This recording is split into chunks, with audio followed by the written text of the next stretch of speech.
Bismillahirrahmanirrahim. Assalamualaikum warahmatullahi wabarakatuh. Kami dari kelompok 3 yang terdiri dari saya, Ayun Aditya Fajrin, lalu Muhammad Fikril Hakim, lalu Irhamna WD, dan Khori Ratu Thohiroh akan mencoba menjelaskan dan melanjutkan pembahasan dari kelompok 2 kemarin seputar kalam khobar. Karena dalam objek ilmu ma'ani itu ada kalam khobar dan ada kalam insya, dan kelompok kami akan menjelaskan seputar kalam insya. Namun sebelum itu perlu teman-teman ketahui bahwa ulama balaghah memiliki pandangan yang berbeda-beda.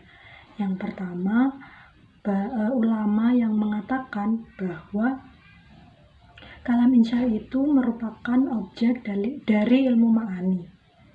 Dan yang kedua, ulama yang mengatakan bahwa objek dari ilmu ma'ani itu kalam insya tolabi, yang mana ulama-ulama di sini mengklasifikasikan kalam insya menjadi 2 bagian, yaitu kalam insya tolabi dan kalam insya ghairu tolabi. Di sini ulama yang memiliki pandangan ini menjadikan kalam insya tolabi sebagai objek ilmu ma'ani yang sesungguhnya. Lalu pandangan yang ketiga adalah pandangan yang mengatakan bahwa kalam insya'i merupakan bagian dari kalam khobari. Jadi tidak ada kalam insya'i seperti itu. Namun kelompok kami sekarang akan mencoba menjelaskan kalam insya'i secara pandangan umum, secara luas seperti itu. Nah, sebelum masuk ke dalam pembahasan kalam insya'i, alangkah lebih baiknya kalau kita mengetahui apa sih arti kalam, apa sih arti insya'. Nah, karena kemarin kita sudah belajar tentang apa itu kalam, maka saya akan menjelaskan sedikit tentang insya'. Nah, teman-teman, secara bahasa insya adalah dari kata ansya'a yunsyi'u insya'an, yang mana dari sighah masdar ini diartikan sebagai al-ijad atau mewujudkan, menetapkan, menimbulkan, seperti itu. Nah, secara istilah, kalam insya'i adalah al-kalam alladhi la yahtamilu al-kadab wala sidq fi dzatihi, atau artinya sebuah kalimat atau sebuah perkataan yang dia tidak membawa kemungkinan benar atau salah di dzatnya. Bagaimana maksudnya? Saya akan mencoba untuk menaruhnya di contoh. Bismillahirrahmanirrahim. Semisal, ya Khalid, la tadribul kalba. Nah, di sini, wahai Khalid, janganlah memukul anjing. Dari kalimat ini kita tidak mengetahui ini kalimat benar atau salah, karena memang di dzatnya tidak dijelaskan ini kalimat benar atau salah. Namun yang kita ketahui dari arti kalimat ini adalah larangan untuk memukul anjing. Seperti itu. Karena sesungguhnya kalam insya'i itu tidak dapat diperoleh dan tidak dapat dinyatakan, tapi dengan pengucapan berdasarkan bentuk kalimat itu sendiri, baik berupa tuntutan, perintah, larangan, dan lainnya. Jadi tidak ada kemungkinan benar, kemungkinan salah, seperti itu tidak ada dalam kalam insya'i. Ya itu saja mungkin dari saya. Selanjutnya akan dilanjutkan oleh teman saya. Terima kasih. Assalamualaikum warahmatullahi wabarakatuh. Saya Muhammad Fikril Hakim akan menjelaskan tentang apa sih yang namanya kalam insya dan pembagiannya. Oke, pengertian kalam insya sudah dijelaskan oleh saudari Ayun Aditya Fajrin, dan sekarang saya akan membahas tentang pembagian kalam insya. Yang pertama ada insya ghairu talab, dan yang kedua ada insya talab. Insya, kita mulai dengan insya talab terlebih dahulu. Insya talab juga terbagi lagi menjadi 5, yaitu amar, nahi, tamanni, istifham, dan nida. Untuk insya ghairu talab itu ada madah, dzam, ada qisam, dan ada ta'ajjub. Oke, saya di sini akan membahas tentang insya talab. Apa sih yang namanya kalam insya talab ya? Yang namanya kan insya talab adalah ungkapan kalimat yang menuntut suatu permintaan yang belum diperoleh ketika memintanya. Jadi seseorang yang melakukan sebuah permintaan, ya. Jadi setelah kita meminta, baru kita mendapatkan sesuatu. Itu namanya talab. Antara perintah dan pelaksanaan itu tidak bersamaan. Jadi perintah terlebih dahulu, baru pelaksanaannya. Kalau tidak ada perintah, ya berarti tidak dilaksanakan. Nah itu. Seperti contoh, ya Khalid, kum, ya. Contoh, wahai Khalid, berdirilah. Nah, berdirilah di sini, wahai Khalid, berdirilah. Ini adalah sebuah kalam insya talab, yang mana ketika kita menyuruh Khalid itu belum dalam keadaan berdiri. Setelah kita suruh, wahai Khalid, berdirilah, baru dia berdiri. Itu namanya kalam insya talab. Nah, insya talab itu tidak hanya dalam bentuk perintah, ya. Ada juga dalam bentuk nahi, larangan. Ada juga tamanni atau harapan. Ada juga istifham atau pertanyaan, dan ada nida, artinya seruan. Kita masuk ke kalam talab bentuk pertama, yaitu amr atau kita kenal dengan perintah. Ya, ada 4 sighoh, ya, untuk mengungkapkan perintah tersebut. Yang pertama itu menggunakan fi'il amr. Seperti biasa, if'al waqfa ma turid atau ijlis alal kursi. Jadi ini bentuknya fi'il amr. Jadi sighohnya ya fi'il amr, berarti ijlis tersebut. Yang kedua adalah bentuk isim fi'il amr. Ya, bentuknya isim fi'il amr. Jadi di sini bentuknya isim tapi maknanya fi'il amr. Seperti lafal hayya 'alas shalah.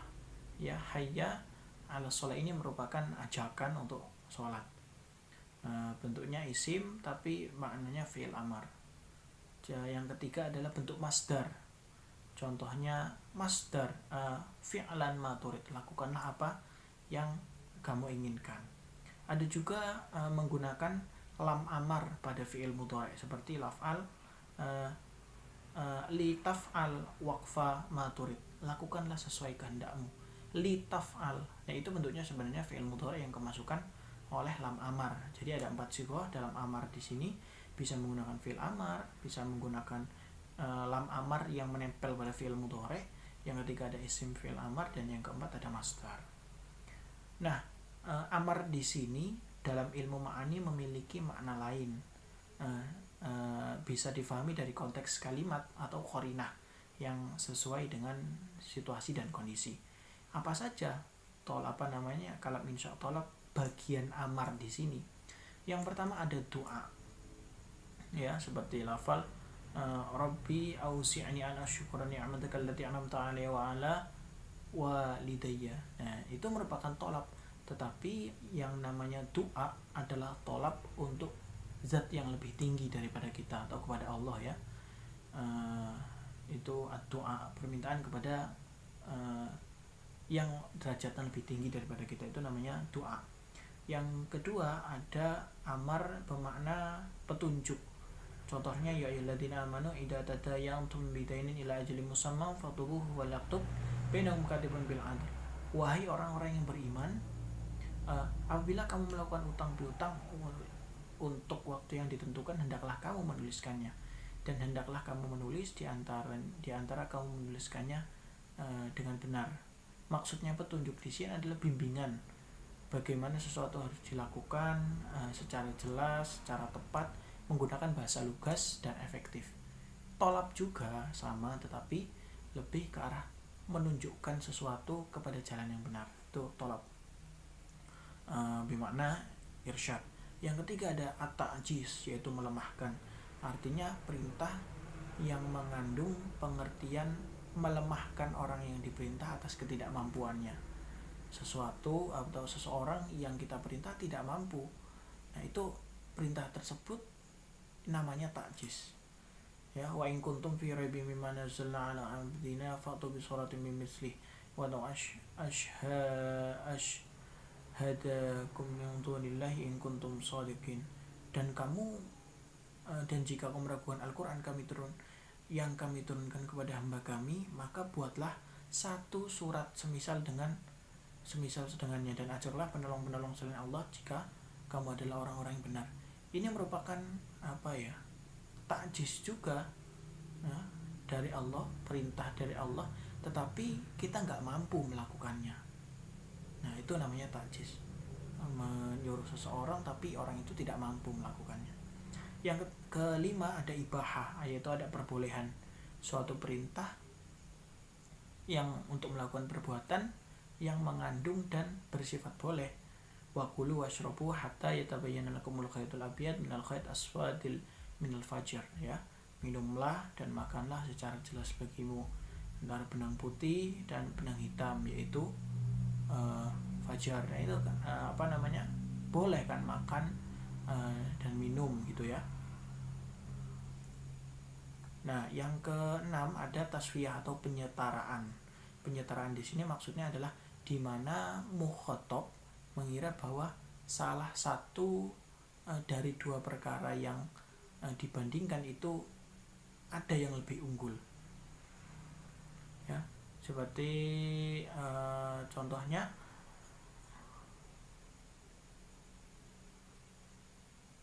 waslauha fas biru aula tasbiru sawaun alaikum innama tujzauna ma kuntum ta'malun. Masuklah ke dalamnya, baik kamu bersabar ataupun tidak, itu sama aja bagi kamu.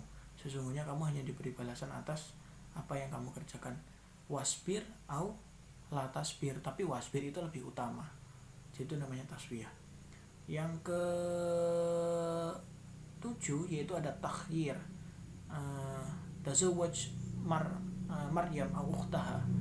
Nah, kalau tadi yang namanya taswiyah itu penyetaraan, yang mana dua pilihan, di antara dua pilihan ini ada yang lebih utama, ya, wasbir au la tasbir, berarti wasbir lebih utama daripada la tasbir, ya.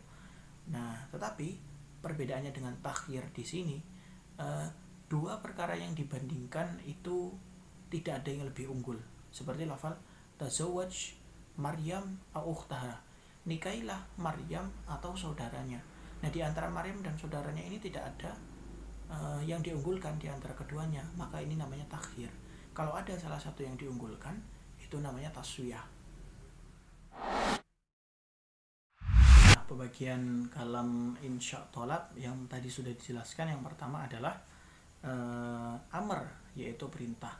Yang kedua adalah larangan atau nahi di sini, ya. Apa yang namanya nahi? Huwa talabul kafi 'anil amal ala wajhil isti'la wa lahu sighatun wahidatun wa hiya al-mudhari' ma'ala an-nahiyah. Jadi namanya nahi adalah menghentikan suatu pekerjaan kepada lawan bicara.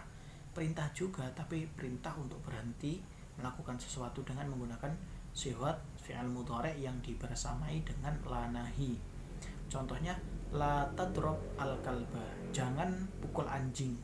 Ya, di situ juga perintah, tapi lebih ke arah ada lanya, jadi jangan gitu. Nah, amar tadi mempunyai pembagian yang bermacam-macam. Sihotnya amar juga tadi ada 4, ya, dengan fi'il amar, ada fi'il mudhari' yang dimasuki dengan lam, ada juga isim fi'il amar dan masdar. Tetapi sihot untuk nahi di sini hanya satu, yaitu fi'il mudhari' yang dimasuki oleh la nahi.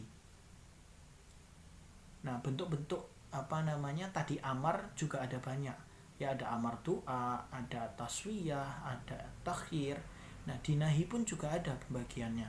Yang pertama adalah nahi doa, sama seperti amar. Nahi doa adalah jika amar doa adalah perintah atau doa permohonan kepada zat atau seseorang yang lebih tinggi derajatnya dari kita. Kalau doa adalah larangan atau pencegahan kepada seseorang atau mukhatab yang derajatnya lebih tinggi daripada kita, ya. Contohnya Rabbana la tuzigh qulubana ba'da idh hadaitana, ya Allah, jangan janganlah engkau condongkan hati kami kepada kesesatan. Ini juga merupakan nahi doa, yang mana kita meminta kepada Allah agar Allah tidak menjondongkan, agar jangan mencondongkan hati kita kepada sebuah kesesatan. Itu namanya nahi doa. Intinya kalau doa adalah meminta atau melarang sesuatu kepada zat atau seseorang yang lebih tinggi derajatnya daripada kita. Yang kedua ada nahi iltimas. Apa namanya nahi iltimas? Adalah suatu larangan yang mengandung makna tuntutan agar mukhatab meninggalkan suatu pekerjaan, tetapi menyampaikannya itu secara halus dan tanpa merendah. Contohnya seperti ya ucapan kita kepada teman-teman. Kita melarang teman, tetapi jangan sampai kita merendahkannya. Contohnya la tadhab hatta atbaha lakato aman. Janganlah kamu pergi sampai aku masak makanan denganmu. Nah ini kalau tolak iltimas itu tolak biasa lah gitu. Misalnya kalau ke teman juga, jangan minum ya, nanti minumnya bareng-bareng. Nah seperti itu juga tolak iltimas, karena kita melarang teman atau melarang seseorang yang sama derajatnya dengan kita untuk tidak melakukan sesuatu. Itu namanya iltimas. Yang ketiga ada nahi irsyad, yaitu suatu larangan yang mengandung makna petunjuk agar mukhatab tidak salah jalan dan tidak tersesat. Contohnya ya ayyuhalladzina amanu la tas'alu an asya'a in tubdalakum tasukkum, ya wahai orang-orang beriman, janganlah kamu menanyakan hal-hal yang tidak diterangkan yang menyusahkan bagi kamu. Nah ini kan petunjuk dari Allah untuk kita semua agar jangan menanyakan hal-hal yang yang jika diterangkan kepada kamu itu akan menyusahkan kamu. Jadi untuk petunjuk bagi kita agar jangan bertanya jika ketika diterangkan malah nyusahin kita sendiri. Itu nahi irsyad atau larangan sebagai petunjuk. Yang keempat ada nahi dawam, atau artinya dawam itu kekal, ya, kekal. Wala tahsabannallahu ghafilan amma ya'maludz zalimun. Janganlah engkau mengira bahwa Allah lengah dari apa yang dibuat oleh orang-orang zalim. Nah ini kan juga sebuah larangan bagi kita dari Allah Subhanahu wa taala untuk jangan mengira Allah itu lupa apa yang diperbuat oleh orang-orang zalim sampai zaman yang kekal. Pokoknya kita jangan mengira sampai seperti itu, karena itu adalah bentuknya nahi dawam. Nahi dawam itu kekal, ya. Yang kelima ada nahi tahdid atau nahi ancaman. La takhruj kharijal bait wasbaka virus corona misalnya, ya. Janganlah kamu keluar rumah. Kalau kamu keluar rumah nanti kena virus misalnya. Nah, itu merupakan ada unsur ancaman di situ, berbeda tadi dengan nahi iltimas. Misalnya kita nyuruh kepada teman kita itu enggak dengan ancaman. Jangan kamu pergi ke sekolah, nanti tunggunya bareng aku saja. Nah, itu tolak iltimas, enggak ada unsur ancaman di situ. Tapi kalau tahdid itu ada unsur ancaman. Jika dia tidak melakukan jika dia tidak melaksanakan, ya, mematuhi perintah dari yang memerintah, misalnya jangan keluar rumah nanti kena corona. Apabila dia melanggar itu, dia nanti ada ancaman di setelahnya dia kena corona. Nah itu adalah sebuah ancamannya. Terus yang keenam ada nahi karohah atau benci. La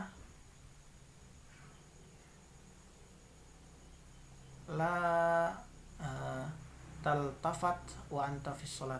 Janganlah kau melirik apabila sedang sholat. Nah itu adalah perbuatan yang benci, kan. Jadi pokoknya jangan melirik ketika sholat, itu tidak boleh. Jadi mungkin itu yang bisa saya sampaikan, kurang lebihnya mohon maaf. Apabila ada pertanyaan bisa kita sambung di WA group atau di kolom komentar. Terima kasih.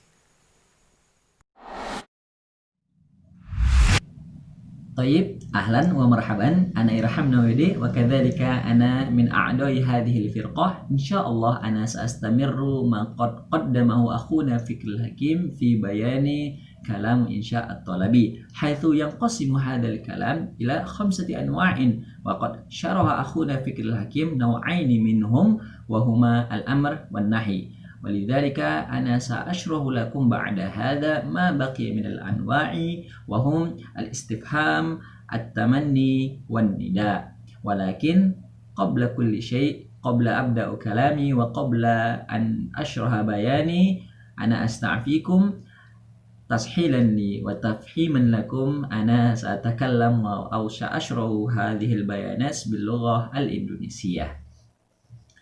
Baiklah teman-teman, langsung kita lanjutkan penjabaran dan penjelasan dari Akhi Fikri tentang macam-macam bentuk dalam at-thalabi ini ya. Jadi bentuk yang ketiga atau yang selanjutnya itu adalah al-istifham.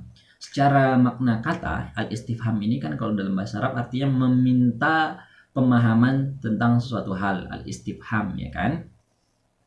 Nah, di sini pengertiannya secara istilah huwa talabul ilmi bi syai'in lam yakun ma'luman min qabl wa dzalika bi adatin min ihda adawatihi wa hiya al hamzatu aw hal man mata ayyana kaifa aina anna ayu wa kam. Dan ada 10 adawatul istifham yang bisa digunakan. Nah, secara ilmu nahwi adawatul istifham ini punya kedudukan tertentu dalam kalimat.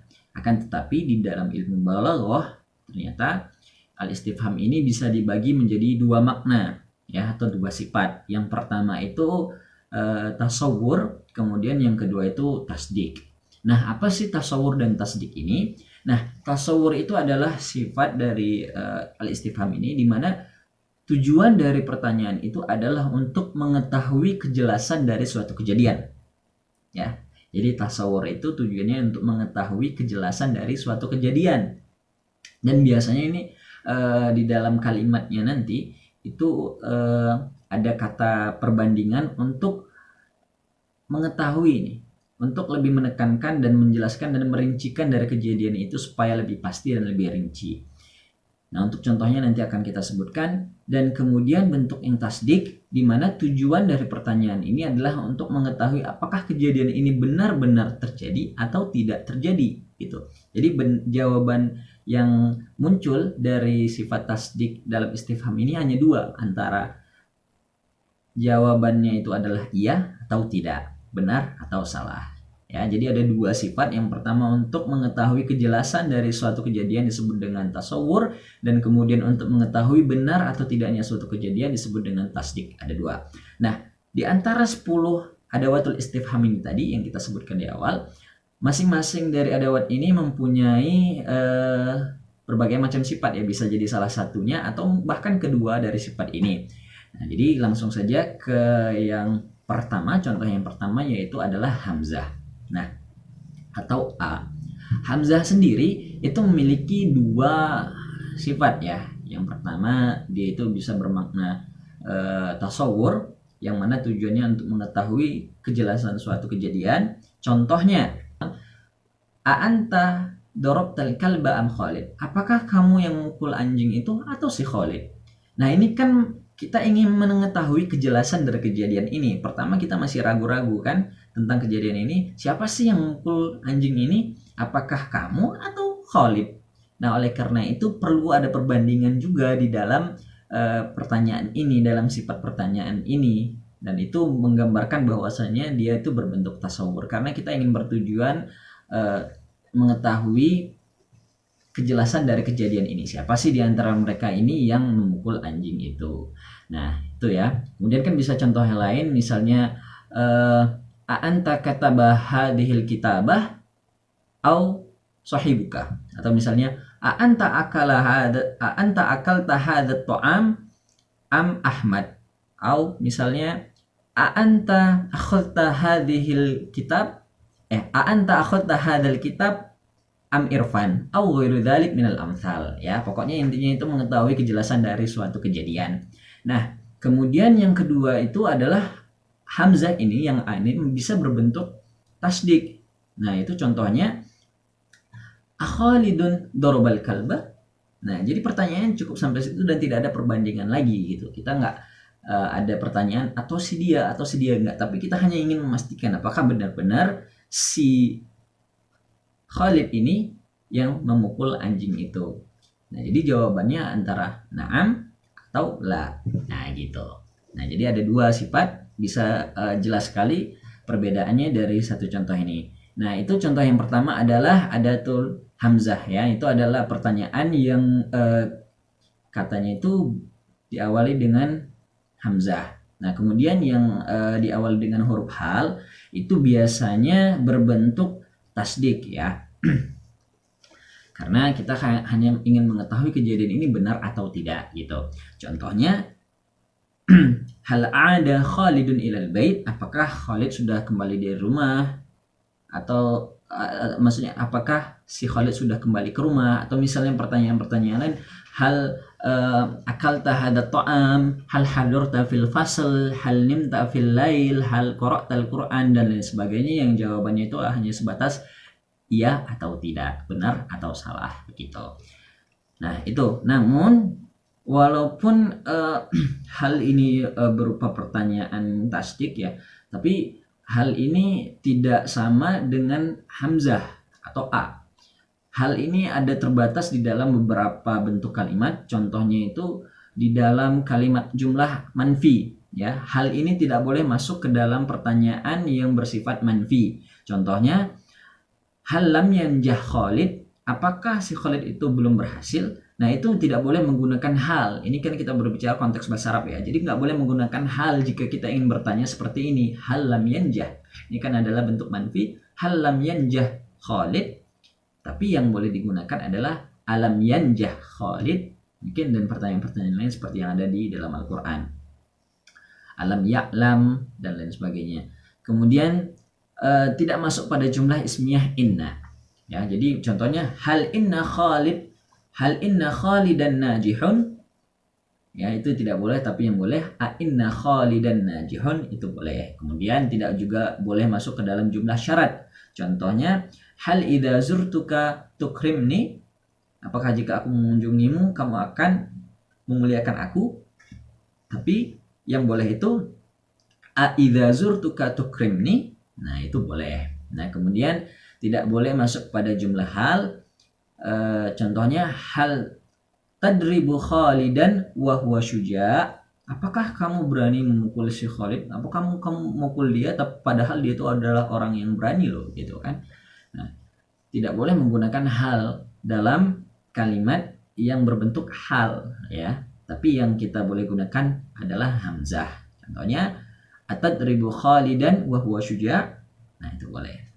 Nah, jadi itu penggunaan hal yang benar dan baik, ya. Tidak boleh digunakan di dalam kalimat-kalimat yang mengandung 4 hal tadi jika dia berbentuk manfi, kemudian ada jumlah ismiyah, jumlah syarat, dan jumlah hal.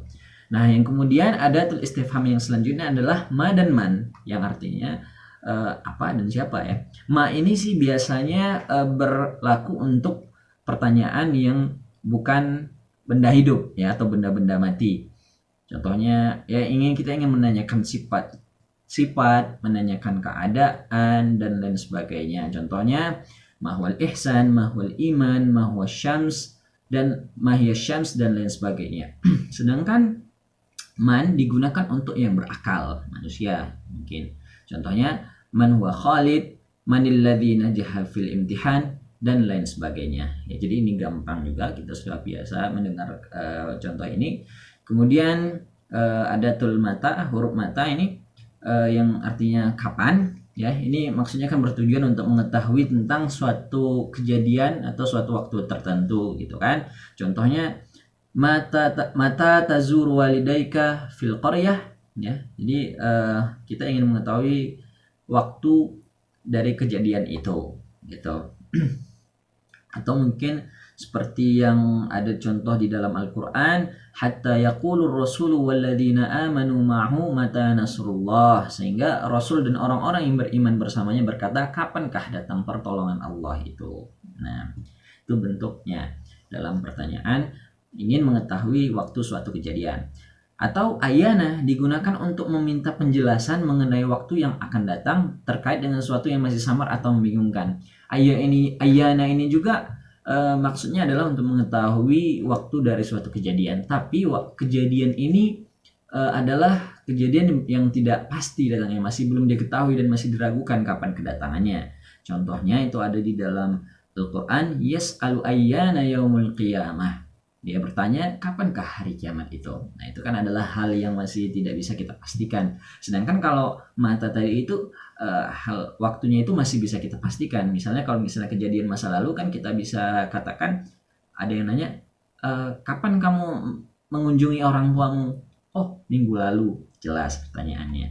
Atau mata tabda'u hadhihi mata tabda'u hadal fasl gitu, dan lain sebagainya. Bisa kita ketahui waktu dari kejadian yang kita tanyakan.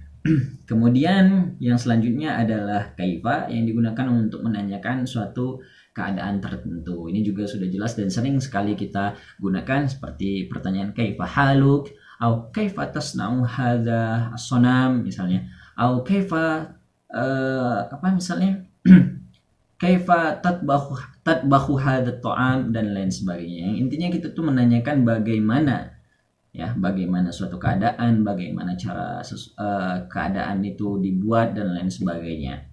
Nah, itu yang pertama tentang al-istifham. Nah, kemudian melanjutkan materi yang selanjutnya, yaitu adalah bentuk tamanni. Ya, tadi sudah yang pertama amar, kemudian kedua nahi, yang ketiga adalah istifham, yang kedua bentuk tolabi itu adalah tamanni. Ya, ma huwa tamanni? At-tamanni huwa talabu syai'il mahbubi yurja husuluhu. Ya, menghendaki atau menginginkan sesuatu yang kita harapkan, yang kita inginkan, baik sesuatu itu mustahil untuk kita dapatkan, atau bahkan sesuatu itu mungkin bisa aja kita dapatkan, ya. Tidak mustahil untuk mendapatkannya, namun kita tidak mampu gitu. Atau bahkan kehendak itu hanyalah berupa angan-angan saja, ya. Jadi bentuk tamanni ini begitu. Contoh misalnya dari angan-angan yang itu adalah mustahil, ya. Jadi tamanni ini kita anggap aja artinya adalah angan-angan atau harapan. Jadi bentuk angan-angan yang mustahil itu seperti apa? Contohnya di dalam balaghah itu, alaita syababa ya'udu yawman fa akhbarahu bima fa'ala al-mushib. Saya ulangi, alaita syababa ya'udu yawman fa akhbarahu bima fa'ala al-mushib. Artinya, seandainya suatu hari jiwa muda akan kembali, maka beritahukanlah ia dengan apa yang dilakukan orang yang beruban. Jadi maksudnya di sini adalah harapan dari orang yang sudah tua. Andaikan dia bisa kembali ke masa lalu, ke masa mudanya dulu, dia ingin memberitahukan kepada dirinya di masa lalu itu bahwasanya kehidupan di masa tuanya ini seperti ini gitu. Mungkin kehidupannya itu susah, ya bisa jadi ya, kehidupannya itu sulit akibat dari kelalaiannya di masa muda. Oleh karena itu dia berharap banget ingin kembali ke masa lalu, ke masa waktu dia muda itu, dan memberitahu dirinya sendiri yang waktu di masa muda dia dulu, bahwasanya kalau bisa gak usah seperti ini, kita gak usah bermalas-malasan, gak usah melakukan hal ini, gak usah melakukan hal yang buruk dan lain sebagainya, sehingga kalau misalnya kita tetap melakukan hal itu, maka kamu akan jadi seperti aku. Jadi seorang tua ini ingin mengetahui bagaimana sih kondisi dia di masa depan, bagaimana sih kondisi dia di saat sekarang ini, dan itu adalah ungkapan penyesalan. Nah, namun kan hal itu adalah angan-angan yang mustahil untuk kembali ke masa lalu. Nah, kemudian apabila sesuatu yang dikehendaki mungkin untuk dicapai, disebut dengan taroji, ya. Jadi tamanni ini lebih ke angan-angan yang mustahil untuk dicapai, sedangkan taroji itu adalah angan-angan atau harapan yang bisa saja terjadi, ya. Pada umumnya kalau kata tamanni itu tadi kan bentuknya alaita, biasanya laita dan lain sebagainya. Kalau taroji ini biasa kata yang digunakan di dalam bahasa Arab itu adalah asa dan la'alla, ya, yang artinya bisa diartikan asa dan la'alla ini adalah mudah-mudahan dan barangkali. Contohnya di dalam Al-Quran juga Allah sebutkan, a'udzubillahi minasyaitonirrajim, asallahu ayyaj'ala bainakum wa bainal ladzina 'adaitum minhum mawaddah. Mudah-mudahan Allah menimbulkan rasa kasih sayang di antara kamu dengan orang-orang yang pernah kamu musuhi di antara mereka.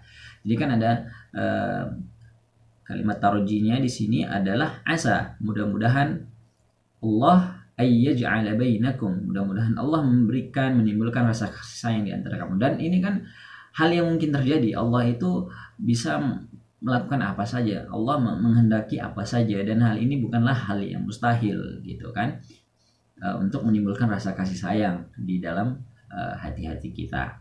Kemudian contoh yang lain, la tadri la'allallahu yuhditsu ba'da dzalika amra. Kamu tidak mengetahui, barangkali setelah itu Allah mengadakan suatu ketentuan yang baru. Ya, di sini adalah contoh tarojinya la'alla yang artinya barangkali. Jadi kan ini juga berupa bentuk harapan, siapa tahu nanti kita bisa diberikan lebih baik oleh Allah Subhanahu wa taala, bisa diberikan jalan yang lebih baik dari ini. Nah, itu adalah berupa bentuk harapan dengan contoh kalimat asa dan la'alla. Nah, untuk tamanni yang tadi adalah biasanya menggunakan kata laita, ya, jadi yang mustahil itu pasti dia diawali dengan kata laita gitu kan. Itu biasanya ada yang bentuknya itu bukan laita, tapi maknanya sama dengan laita ini. Jadi dia itu sama, dia berupa pengharapan hal yang mustahil gitu. Bentuknya apa aja? Dia bisa berupa kata hal, lau, dan la'alla juga. Contohnya, ya, penggunaan tamanni ini yang dengan bentuk lau, misalnya di dalam Al-Quran, falau anna lana karrotan fanakuna minal mu'minin, ya, maka seandainya kita dapat kembali ke dunia, niscaya kita akan menjadi orang-orang yang beriman. Itu adalah ungkapan orang-orang yang sudah mengalami siksaan dari Allah Subhanahu wa taala. Dia berharap andaikan saja dulu waktu kita berada di bumi, kita adalah orang-orang yang beriman, ya. Pokoknya andaikan kita dikembalikan ke bumi, pastilah kita jadi orang-orang yang beriman. Kenapa mereka mengatakan hal seperti itu? Karena mereka sudah mengalami bagaimana balasan Allah terhadap orang-orang yang tidak beriman kepada Allah Subhanahu wa taala. Namun ini adalah harapan yang mustahil untuk dilakukan. Walaupun pada dasarnya Allah itu Maha Kuasa atas segala sesuatu, namun ini adalah harapan yang mustahil dan tidak dikabulkan oleh Allah Subhanahu wa taala. Kemudian contoh yang lain adalah fahallana min syufa'a fayashfa'u lana au nuraddu fana'mal ghairal ladzi kunna na'mal. Surah Al-A'raf ayat 53. Artinya, maka adakah pemberi syafaat bagi kami yang memberikan pertolongan pada kami, atau agar kami dikembalikan ke dunia sehingga kami akan beramal tidak seperti perbuatan yang pernah kami lakukan dahulu. Ini sama, bentuknya adalah harapan tamanni yang tidak menggunakan kata laita, akan tapi digunakan fahal, ya, hal yang digunakan. Fahal lana min syufa'i fayashfa'u lana au nuraddu fana'mal ghairal ladzi kunna na'mal, ya. Nah, kemudian juga bentuk yang lain adalah asaribal qata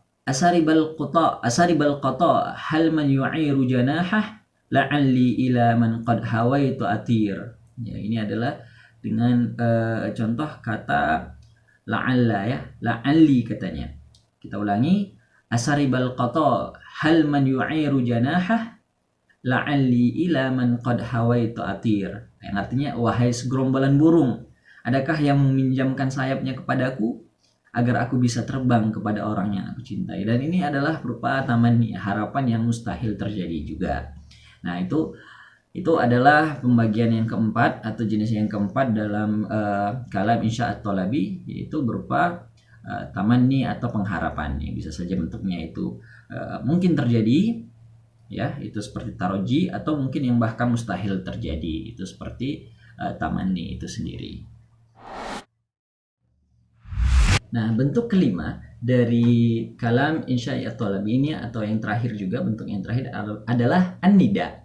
Jadi an-nida itu huwa talabul mutakallimi iqbal al-mukhatabi ilaihi biharfi naibin munab au unadi, ya, memanggil mukhatab atau lawan bicara dengan menggunakan perangkat panggil sebagai pengganti dari kata unadi. Jadi ada kata-kata di dalam bahasa Arab itu yang fungsinya adalah untuk memanggil orang lain. Nah, apa saja sih kata-katanya itu atau adawatun nida ini? Ada 8. Yang pertama hamzah atau a, kemudian ai, kemudian ya, wa, ai, ayya, hayya, dan wa. Nah, dalam penggunaannya kata adawatun nida ini itu dibagi menjadi 2 kelompok lagi. Yang pertama itu fungsinya untuk memanggil dengan jarak yang dekat, dan kemudian sisanya itu adalah untuk memanggil jarak yang jauh. Nah, untuk memanggil jarak yang dekat itu biasanya menggunakan kata a dan ai, dan sisanya itu untuk memanggil dari jarak yang jauh. Namun walaupun a dan ai ini digunakan untuk jarak yang dekat, tapi kadang-kadang bisa sih digunakan untuk jarak yang jauh, tapi dengan maksud seolah-olah orang itu berada di dekat kita gitu. Jadi seperti ungkapan ya, kalau contoh kita itu kayak apa ya, jauh di mata dekat di hati, kan begitu. Nah, contohnya asukanu nu'manil araki tayaqqanu bi annakum fi rai'in qalbi sukanun. Wahai penduduk Nu'man al-Arak, yakinlah bahwa kalian berada di lubuk hatiku, kata seseorang. Nah, asukanu nu'manil araki tayaqqanu, kan a-nya itu hamzah itu kan adalah min adawatun nida, ya. Nah, jadi aslinya ini penduduk Sukan al-Araq ini kan jauh, Nu'man al-Araq ini aslinya itu jauh mereka. Tapi seorang yang sedang bersyair ini mengatakan seolah-olah mereka ini, penduduk Sukan al-Araq ini, saking si orang ini sayangnya atau cintanya dengan mereka dan merindukan mereka, dia mengatakan seolah-olah mereka tuh berada di lubuk hatinya gitu. Nah, tapi sebaliknya juga terjadi begitu. Kadang kalimat yang seharusnya digunakan untuk panggilan jarak jauh itu digunakan juga ketika jaraknya itu berdekatan. Contohnya ketika memanggil orang yang dikira derajatnya lebih tinggi dari yang memanggil gitu. Atau mungkin sebaliknya gitu, ketika orang yang lebih tinggi merasa memanggil orang yang dirasa derajatnya lebih rendah dari dia gitu. Contohnya ayah maulaya, ayah fulan, ayah hada, dan lain sebagainya. Artinya wahai Tuhan, wahai tuanku, wahai fulan, dan lain sebagainya, yang ya kadang maksudnya untuk menghormati dan lain sebagainya. Selain mengandung makna panggil, ya, adawatun nida ini bukan hanya mengandung makna untuk panggilan, ya, tapi ada juga sih makna-makna lain sesuai dengan konteks-konteks tertentu. Misalnya dia bisa bermakna al-ighra, yaitu bujukan, rayuan, atau godaan, seperti anjuran kepada seorang yang mondar-mandir mau masuk rumah musuhnya. Contohnya, yabnatal yammi ma abuki bi khailin, ma abuki bi khailin, ma lahu maulaun biman'i wa habsin. Nah, itu pokoknya ini adalah ungkapan rayuan atau bujukan dan lain sebagainya, ya. Kemudian dia bisa berupa bentuk al-jazar atau hardikan, cacian. Ya, ada contohnya, ya qalbu malaka la tazulu muwakkalan tahadzi bihannadi inda hinin awani, ya. Jadi kebetulan artinya enggak ada. Jadi kemudian juga dia bisa bermakna tahassur, penyesalan dan kesakitan, wa yaqulul kafiru ya laitani kuntu turaba. Nah, seperti ya, ini kan bentuk penyesalan juga, ya. Harfun nidanya kan di sini adalah ya. Ya di sini bukan untuk memanggil, ya. Ya laitani kuntu turaba bukan maksudnya untuk memanggil seseorang atau memanggil dirinya gitu. Tapi ini bermaksud bahwasanya penyesalannya itu begitu dalam gitu, untuk menekankan bahwasanya penyesalan itu luar biasa. Nah, kemudian bisa juga al-istighasyah, untuk istighatsah, untuk apa ya, permintaan pertolongan, ya Allah lil mu'minin. Kemudian bisa juga berbentuk ratapan atau an-nudbah ya, contohnya fawa ajaban kam yuda il fadla naqis wa asifan kam yuzhirun naqsa fadil ya gitu. Nah, itu dia pembahasan dari saya. Syukran wa ba'da hadza satastamirru ukhtuna Khairiratut Thahirah. Syukran. Tayyib, Assalamualaikum warahmatullahi wabarakatuh. Ismi Hariratut Thahirah. Ana min firqatit tsalitsah fi faslin ha. Ba'da an sami'tum al-bayanat min al-insya at-talabi wal anhu ana sa'ubayinu an al-insya khairu talabi wa qabla dhalik yanbaghi lakum ay yafhamu mal ma'na min al-insya khairu talabi ala wa huwa ma la yasai matluban khairu hasil waqtu talbi, yaitu kalimat yang di dalamnya tidak menuntut suatu permintaan apapun. Nah, wa minhum aqsam katsirah, al-awwal al-madhu wa dham, wa tsani siyaqul uqud, wa tsalis al-qasam, wa rabi' at-ta'ajjub, wal khamis ar-raja, wa sadis rubba, wa sabi' kamil khibriyah. Wal an naqtu ila al-madhi. Al-madhu huwa madhu itu kan pujian. Nah, contohnya ni'ma wa bi'sa wa habada. Ni'ma wa bi'sa wa habada. Nah, 3 contoh ini adalah contoh dari madhu wa dham. Yang madhu artinya pujian, dham artinya celaan. Contohnya ni'mal karimu haimun wa bi'sa al-bakhilu maridun. Yang kedua adalah siyaqul uqud atau akad. Wa yakunani bil madi kal adah. Biasanya itu terdapat pada fi'il madi. Contohnya bi'tuka hadza wa wahabtuka dzaka. Kemudian ada al-qasam. Al-qasam yang berarti sumpah. Contohnya wa yakunu bil wawi wal ba'i wal ta'i wa khairuha. Contohnya tallahi la ukadzibuka wa wallahi la af'aluhu wa ma asbaha dzalik. Yang selanjutnya adalah ta'ajjub atau takjub. Contohnya ma ajmala, ma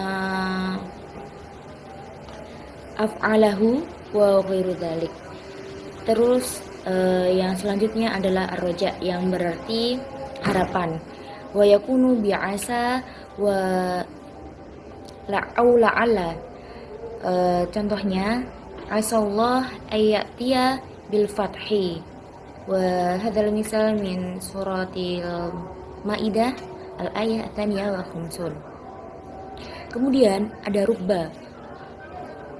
Contohnya rubba kalimah salabat ni'matan, atau dalam maktub biasa kita dengar rubba akhin lam talidhu walidatun. Kemudian ada kamil khibriyah. Contohnya kam kutubin qara'ta atau kam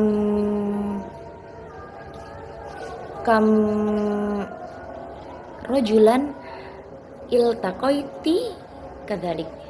Syukran dalika minni wa ilam anna al-insya khairu talabi la yabhath anhu ulama'ul balaghah li anna akthar siyahu fil asli akhbar naqalat ilal insya. Syukran, wassalamualaikum warahmatullahi wabarakatuh.